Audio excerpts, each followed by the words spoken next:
नमस्कार। यो समाचारमा स्वागत छ। म सचिता बडाई। म अध्यक्ष घिमिरे। सुरु गरौँ अहिलेसम्मका प्रमुख समाचारबाट।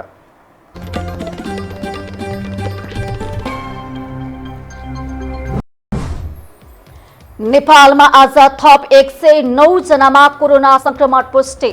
लकडाउन खुलेसँगै संक्रमणको जोखिम थप बढ्दै गएको विज्ञहरूको भनाई।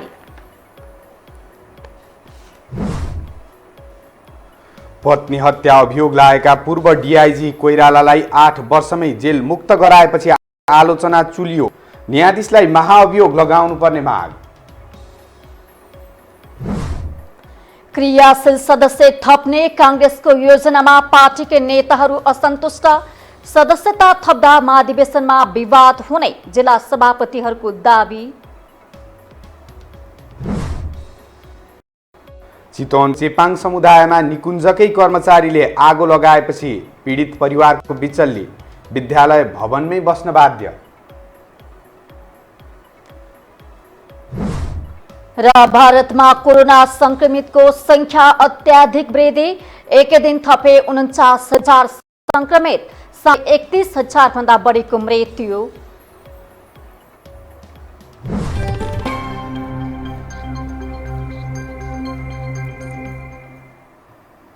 अब समाचार विस्तारमा।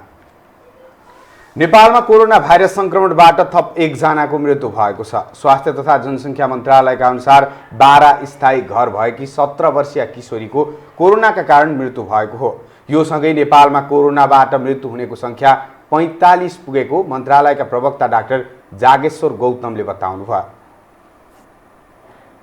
बारा जिल्ला परवानीपुर गाउँपालिका वडा नम्बर 8 की 17 वर्षीय महिलाको जो 2077 श्रावण 9 गते बेलुका गण्डक कोभिड अस्पतालमा दुःखद वीरगञ्जमा निधन भएको छ।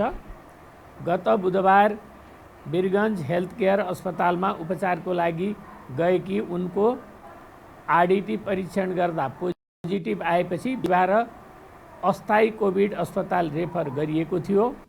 उनको गत साउन 8 गते स्वाब सङ्कलन गरिएको र 9 गते कोरोना पुष्टि भएको। त्यसैगरी आज 109 जना कोरोना संक्रमित थपिएका छन्। देशका विभिन्न अस्पतालमा 4075 पीसीआर परीक्षणमा 109 जनामा कोरोना पोजिटिभ देखिएको प्रवक्ता डाक्टर गौतमले बताउनुभयो। यो सँगै नेपालमा कोरोना संक्रमितको संख्या 18,483 पुगेको छ। देशभरका विभिन्न अस्पतालका आइसोलेसनमा 5,385 जना कोरोना संक्रमित उपचाररत रहेका छन्। त्यस्तै हाल 18,183 जना क्वारेन्टाइनमा रहेका छन्। सरकारले लकडाउन खोलेपछि नेपालमा कोरोना संक्रमणको जोखिम झनै बढेको छ। व्यापार व्यवसायदेखि सार्वजनिक सवारी सञ्चालनमा आएसँगै मानिसहरूको आगमन र भिड बढेको छ, जसले गर्दा संक्रमणको जोखिम बढेको विज्ञहरू बताउँछन्। एक रिपोर्ट। मुलुकभर कोरोना संक्रमितको संख्या बढ्दै गर्दा सरकारले बुधबारदेखि लकडाउन हटाएको छ। संक्रमितको संख्या केही घटेको र निको भई घर फर्किनेको संख्या उल्लेख्य रहेको विश्लेषण गर्दै सरकारले लकडाउन हटाएको हो। तर विज्ञ भने पीसीआर परीक्षणको दायरा घटेका कारण संक्रमितको पहिचान हुन नसकेको विश्लेषण गर्छन्। त्यस्तै भदौ 1 गतेदेखि लामो दूरीका सार्वजनिक यातायात र आन्तरिक तथा बाह्य उडानलाई खोल्ने तयारी पनि सरकारले गरेको छ। यसबाट झनै बढी संक्रमणको जोखिम बढ्न सक्ने विज्ञहरू बताउँछन्। अब मान्छेहरू घर घरमा थिए। घर घरमा भएका मान्छेहरू जब लकडाउनको अन्त्य भनेर सरकारले भनेको छ, त्यो भन्ने बित्तिकै सबै मान्छेहरू आफ्नो पेसामा आफ्नो काममा फर्किन्छन्। फर्किसकेपछि सहर बजार भिडभाड हुन्छ। अब लामो दूरी यात्रा चल्छन्, त्यहाँ पनि मिक्स कम्युनिटीको चाहिँ भेटघाट भइरहन्छ। त्यसले गर्दाखेरि के हुन्छ भने सङ्क्रमितको सङ्ख्या बढ्छ।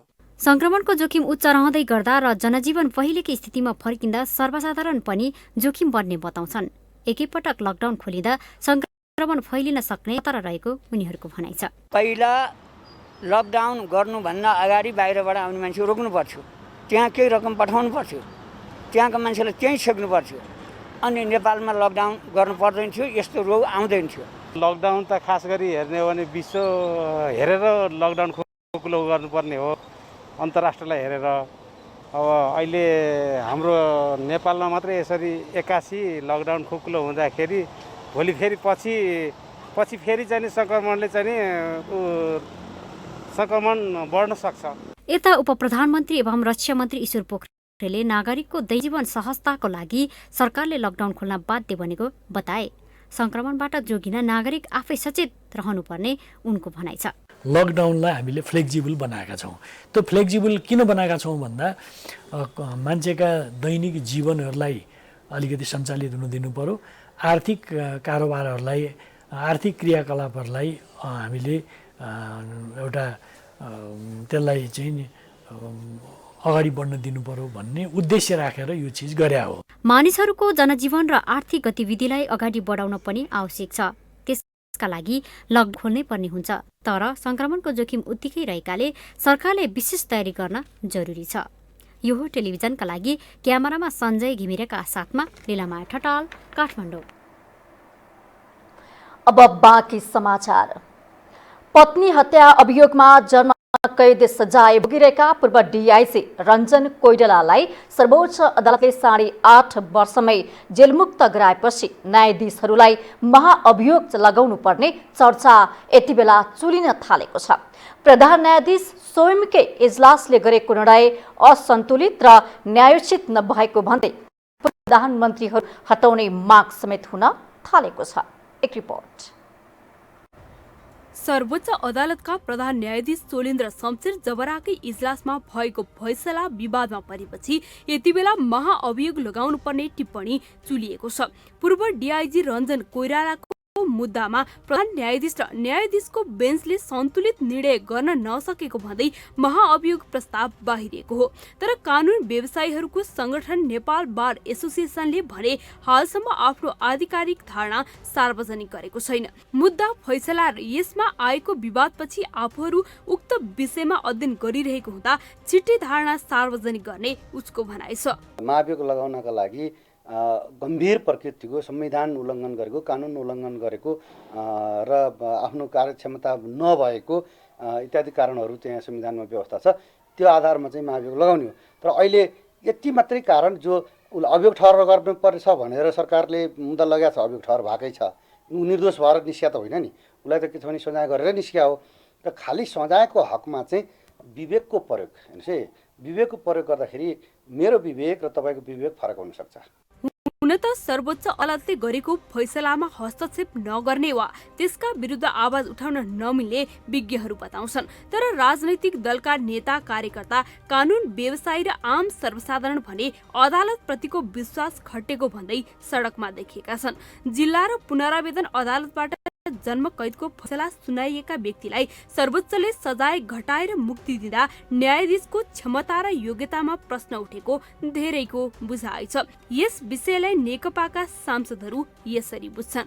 प्राकृतिक न्यायको सिद्धान्तले पनि यसलाई स्वीकार्दैन है। जुन खालको अपराध भयो त्यो अपराध गरिसकेपछि त्यसका तथ्य सत्य सहित उसलाई जेल सजाय अथवा त्यहाँ सजाय तोकिएको छ। त्यो सजाय तोकिसकेपछि हाम्रो कानुनले, ऐनले गरेको व्यवस्था अनुसार चाहिँ त्यसले अपराधको आफ्नो अपराध भुक्तानी गर्नै पर्थ्यो। त त्यसमा चाहिँ किन उदार भयो सर्वोच्च अदालत, त्यस विषय त म जान्न चाहन्न। त धेरै उदार भएको देखिन्छ। न्याय क्षेत्रमा समेत राजनीतिक भागभण्डा र खिचातानी देखिँदा असक्षम व्यक्तिहरू समेत निर्णायक तहमा पुगेका छन्, जसले गर्दा न्यायका क्षेत्रमा समेत पूर्वाग्रही फैसला हुन थालेको कति भएको बुझाइ छ। यो हो टेलिभिजनका लागि क्यामेरामा राधिका श्रेष्ठका साथ कान्ति नेउपाने, काठमाडौँ।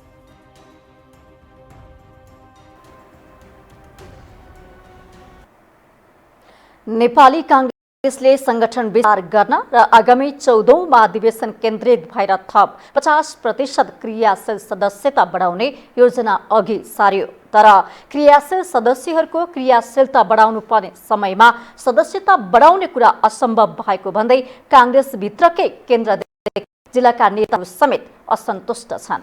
एक रिपोर्ट। कांग्रेसमा अहिले 4,70,000 क्रियाशील सदस्य छन्। उसले आगामी महाधिवेशनसम्ममा करिब 10 लाख क्रियाशील सदस्य पुर्याउने योजना बनाएको छ। त्यसै अनुसार केन्द्रीय समितिले जिल्ला सभापतिहरूलाई निर्देशन दिएर क्रियाशील सदस्य थप्ने काम भइरहेको छ। तर समिति भित्रकै केही नेतै भने 50% क्रियाशील सदस्यता थप्ने योजनामा पुग्न नसकिने बताउँदै आएका छन्। संगठन सशक्त बनाउन सदस्य संख्या वृद्धि गरेर नभई भएका सदस्यहरूको क्रियाशीलता वृद्धि गर्नुपर्नेमा उनीहरूको जोड छ। नेपाली काङ्ग्रेस सदस्यता जो कोही पनि नेपाली काङ्ग्रेस सदस्यता लिन चाहने नेपाली नागरिक र कुनै क्रिमिनल रेकर्ड नभएकोलाई दिने भन्ने हाम्रो भावना थियो। पछि यो महाधिवेशन त्यसलाई गलत प्रयोग गरिएला भनेपछि केही अहिलेको महाधिवेशनमा चाहिँ केही सीमाहरू राखौँ भन्ने त्यो भएपछि हामीले तल्लो तहमा जाने वार्डको तहमा जति दिन आवश्यक हुन्छ त्यहाँको सर्वसम्मत मतबाट निर्णय गर्ने, नसक्यो भने मात्रै बहुमतबाट निर्णय गर्ने भनेको थियो हामीले। त्यसको ठिक्क विपरीत कोटा यति कोटा भनेर नेतृत्वबाट निर्णय भयो, त्यो गलत छ। यो निर्णय काङ्ग्रेसका लागि प्रतिपादक छ। काङ्ग्रेसले खुला रूपमा जतिजना आउने हो त्यति दिनु पर्थ्यो। अहिले पनि यो निर्णय सच्याउने ठाउँ बाबत हामी गर्ने थियौँ, अब ढिलो भयो, तर गलत निर्णय हो। काङ्ग्रेसमा अघिल्लो महाधिवेशनसम्म सदस्यता प्राप्त गरेको सदस्यले 1 वर्ष पुगेपछि मात्र क्रियाशील सदस्यता लिन पाउने व्यवस्था रहेको थियो। तर केन्द्रीय समिति बैठकले 14औं महाधिवेशनका लागि साधारण सदस्यता लिएको 1 वर्ष पुगेपछि मात्र क्रियाशील सदस्यता प्राप्त हुने प्रावधानलाई निलम्बन गरेको छ। यो व्यवस्थाले क्रियाशील सदस्यता थप गर्न केही सजिलो भए पनि लक्ष्य अनुसार बढाउन नसकिने जिल्ला सभापतिहरूको बुझाइ छ। क्रियाशील सदस्यता वितरणको कुरामा चाहिँ एउटा भएको पाएकोलाई 50% भनेर एउटा चाहिँ अलिकता अप्राकृतिक किसिमको कुरा हो कि जस्तो मेरो पनि अनुभूति भएको छ। किन यसलाई उपयुक्त ठाउँमा उक्त किसिमको चाहिँ सदस्यता वितरण गर्ने, आवश्यकता अनुसारको गर्ने भन्नुपर्ने कहाँ कतिको र कति के भयो भन्दाखेरि काङ्ग्रेसको चाहिँ अपर्याप्त हुन्छ। जहिले पनि क्रियाशील सदस्यता वितरण गर्दा पुग्दैन, नपुग्दाखेरि त्यसको लागि एउटा चाहिँ बन्देज गराउनको लागि चाहिँ त्यो राखेको होला पार्टीले। त्यो माथिबाट हेर्दाखेरि त्यो राख्दाखेरि अलिकति अप्राकृतिक हो कि जस्तो छ। यो चाहिँ अलि चाहिँ उपयुक्त होइन कि जस्तो छ। किनभने 50% भन्ने चाहिँ चाहिने ठाउँ रोकिने हो, नचाहिने ठाउँ पाउने हो। यसले गर्दा चाहिँ अलिकति असजिलो चाहिँ छ। तर कांग्रेसका केही नेता करिब 5 लाखको संख्यामा क्रियाशील सदस्यताका लागि विवरण आउने दावी गर्छन्। तर जिल्ला सभापतिहरू केन्द्रको क्रियाशील सदस्यता बढाउने विषयमा दिएको निर्देशन वैज्ञानिक नभएको बताउँछन्। 5 लाख थप्ने भनेर केन्द्रले तोक्ने पनि होइन। तल कार्यकर्ता के चाहन्छ हैन, कार्यकर्ताले क्रियाशील चाहन्छ कि चाहन्छ। 5 लाखको ठाउँमा 10 लाख माग हुने हो कि त्यो चाहिँ तलबाट तय हुनुपर्छ, केन्द्रले तोक्ने होइन। अब एउटा कुरा मानौँ, मेरो जिल्लामा अहिले 8-9 हजार क्रियाशील सदस्य छ, त्यति नै सङ्ख्यामा थप्न पनि सक्छ हैन। अब त्यहाँ चाहिँ 2000 खपत नहुन पनि सक्छ।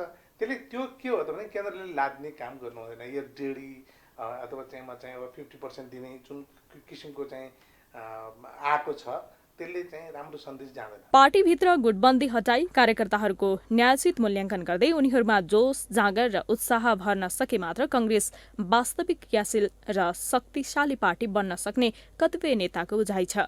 कांग्रेस केन्द्रीय महाधिवेशन यसै वर्ष फागुन 7 देखि 10 गतेसम्म काठमाडौँमा हुँदैछ। यही अवस्थामा महाधिवेशन केन्द्रित क्रियाशील सदस्यता 50% पुर्याउने लक्ष्य भने पूरा हुने देखिँदैन। यो हो टेलिभिजनको लागि राधा ढुङ्गाना, काठमाडौँ। हामीसँग समाचार अझै बाँकी छन्, अहिलेलाई विश्राम।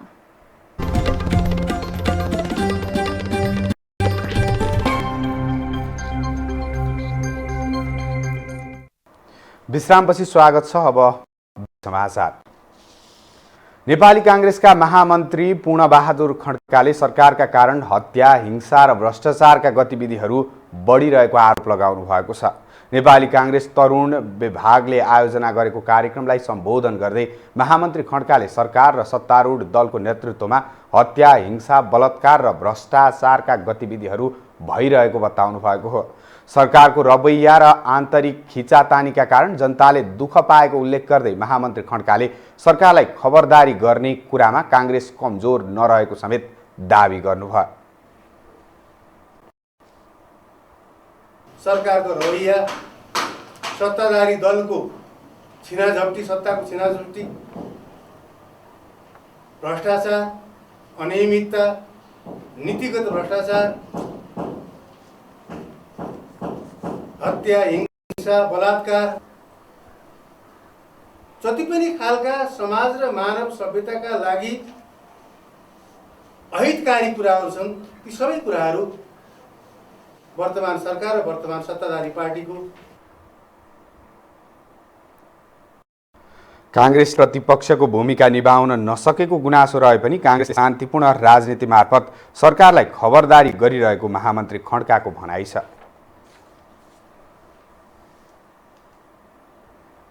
चितवनको कुसुम खोलामा बस्दै आएका चेपाङ समुदायको घरमा चितवन राष्ट्रिय निकुञ्जकै कर्मचारीले आगो लगाइदिएपछि पीडित परिवारको बिचल्ली भएको छ। बर्खाको समय, त्यसमा पनि बाली भित्र्याउने अवस्थामा घरमा आगो लगाएपछि चेपाङ परिवारको घाँस बास नै टुटेको छ भने दैनिकी धान्न निकै कठिन भएको छ। एक रिपोर्ट। चितवनको माथि नगरपालिकाको कुसुम खोलामा बस्दै आएका चेपाङ समुदायको घरमा चितवन राष्ट्रिय निकुञ्जका कर्मचारीले आगो लगाएका छन्। गएको शनिबार चेपाङ समुदाय बस्दै आएका 2वटा घरमा निकुञ्जका कर्मचारीले आगो लगाएपछि उनीहरूको बिचली भएको छ। अन्य घरहरू र खेतीबालीमा हात्ती लगाएर नष्ट गरिएको छ। अहिले उनीहरू स्थानीय विद्यालयमा बस्न बाध्य छन्। स्कुल रहेछ त्यहाँ गएर सक्नुहोस् भन्नुभयो। त्यहाँदेखि 81 भन्नुभयो। के गर्ने त सर, हामीलाई त्यहाँ त तपाईँहरू फाल्नुभयो सबै। अब कसरी सुत्ने, कसरी के खाने तताउने भएन, केही छैन। तपाईँहरू किन त्यस्तो गर्नुहुन्छ? होइन सर, हामीलाई अपराध नगर्नुहोस्, हामी गरिब मान्छेलाई भन्दाखेरि हामीलाई आँसु नदेखाउनुहोस् भन्नु। हामीलाई लक्ष्य हामी कहाँ जाने, यो बर्खासम्म हामी कहाँ जाने, यस्तो बच्चाहरू लिएर हामी कहाँ जाने, कहाँ भाग्ने। अनि भाग्ने ठाउँ यो अनि अहिलेको सालमा त बसेको भने 68 सालमा बसेको यो 68 सालमा बसेको सुकुम्बासीलाई अनि हामीले कति सुकुम्बासी बन्ने। स्थानीयहरू बिचली हुने गरी घरमा आगजनी गर्ने र खेतीबाली नष्ट गर्ने कार्यको माडी नगरपालिकाको पहलमा छानबिन सुरु भएको छ। निकुञ्जले कुनै पनि समन्वय नगरी स्थानीयको घर भत्काउने गरी गरेको घटनाको निन्दा गर्दै नगरपालिकाका मेयर ठाकुर प्रसाद ढकालले दोषीलाई कारबाही हुनुपर्ने बताए। पत्र चाहिँ नि कहीँबाट पनि छैन र त्यहाँ आगजनी जुन किसिमले भएको छ त्यो आगजनी चाहिँ नि त्यतिखेरको अवस्थामा त्यहाँ 7वटा हात्तीसहित जाने भोजराज पन्तजी हुनुहुन्थ्यो। उहाँको नेतृत्वमा त्यहाँ गएर चाहिँ नि आगजनी भएको छ, उहाँलाई कारबाही हुनु। यता निकुञ्जले भने जग्गा अतिक्रमण गरेर बसेकाहरूलाई ठाउँ खाली गर्न भने थियो, तर अटेर गरेका कारण फुसको झुप्रोहरू हटाएको बताएको छ। स्थानीयले आरोप लगाए जस्तै आगजनी नै नगरेको निकुञ्जको दावी छ। निकुञ्जले फुसको झुप्रो भने तापनि त्यहाँ बस्ने चेपाङ समुदायका लागि तो महल बराबर रहेको छ। टोलीले त्यहाँको स्थानीयहरूसँग घटनाको विषयमा सोधपुछ समेत गरेको छ। वर्षा र सहकालका देवता रातो मच्छिन्द्रनाथको रथारोहण गराइएको छ। आज नाग पञ्चमीका दिन दिउँसो 12:15 बजेको शुभ साइदमा मच्छिन्द्रनाथलाई रथमा विराजमान गराइएको हो।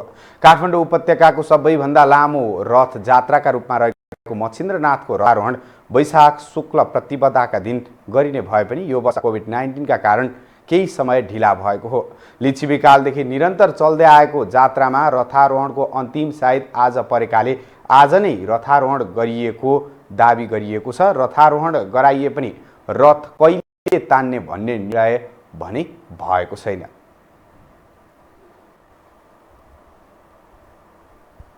चौबिस गतेको साइडलाई पिइसकेपछि अब हामी फेरि अर्को साइड निकाल्दाखेरि 10 गते बाहेक अरू साइड छैन भन्नुभयो। अनि त्यही 10 गतेको साइडलाई पनि होइन मध्यनजर गरेर आज चाहिँ हामीले सहमतमा चाहिँ अब आज मच्छिन्द्रनाथलाई रथारोहण गर्ने चाहिँ छ। तर रथ तान्ने कुरामा चाहिँ अझ हाम्रो निर्णय भएको छैन। जात्रामा 20 जना भन्दा बढीलाई सहभागी नगराइने निर्णय भए पनि उल्लेख्य सहभागिता रहेको थियो। पाटनको तबहामा रहेको सतमा राखिएको रातो मच्छिन्द्रलाई खटमा राखेर नगर परिक्रमा गराउँदै पुलचोकमा बनाइएको रथमा विराजमान गराइएको हो। हामीसँग अन्तर्राष्ट्रिय समाचार अझै बाँकी छ, अहिलेलाई विश्राम।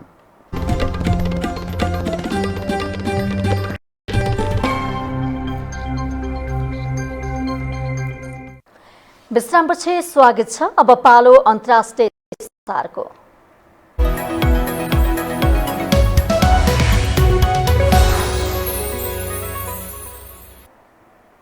विश्वमा हालसम्म 1,59,75,000 भन्दा बढी कोरोना भाइरस संक्रमित भेटिएका छन्।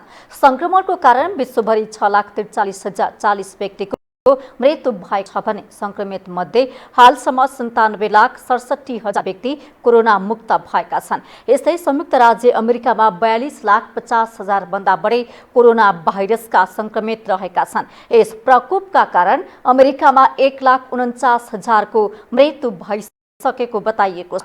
यस्तै भारतमा कोरोना भाइरसबाट दैनिक संक्रमितको संख्या अत्याधिक वृद्धि भइरहेको छ। केन्द्रीय स्वास्थ्य तथा परिवार कल्याण मन्त्रालयले आज दिएको जानकारी अनुसार पछिल्लो 24 घण्टामा 48,916 जना कोरोना भाइरसबाट संक्रमित भएका छन्। भारतमा अहिलेसम्म कोरोनाबाट संक्रमित भएकाहरूको कुल संख्या 13,42,000 पुगेको छ। त्यसैगरी पछिल्लो 24 घण्टामा भारतमा कोरोनाबाट संक्रमित भएर 757 जनाको मृत्यु भएको छ। यो सँगै कुल मृतकको संख्या 31,500 पुगेको छ। अन्तर्राष्ट्रिय समाचार सँगै हामी यो समाचारको अन्त्यमा आइपुगेका छौं। बिदा हुनु अघि प्रमुख समाचार पुनः एकपटक।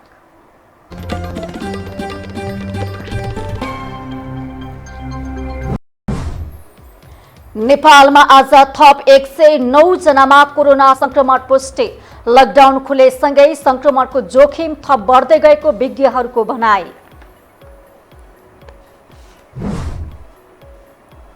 पत्नी हत्या अभियोग लागेका पूर्व डीआईजी कोइरालालाई 8 वर्षमै जेल मुक्त गराएपछि आलोचना चुलियो। न्यायाधीशलाई महाअभियोग लगाउनुपर्ने माग। क्रियाशील सदस्य थप्ने कांग्रेसको योजनामा पार्टीका नेताहरू असन्तुष्ट। सदस्यता थप्दा महाधिवेशनमा विवाद हुने जिल्ला सभापतिहरूको दाबी। चितवन चेपाङ समुदायमा निकुञ्जकै कर्मचारीले आगो लगाएपछि पीडित परिवारको बिचल्ली। विद्यालय भवनमै बस्न बाध्य। र भारतमा कोरोना संक्रमितको संख्या अत्याधिक वृद्धि। एक दिन थपे 49,000 संक्रमित, 31,000 भन्दा बढीको मृत्यु।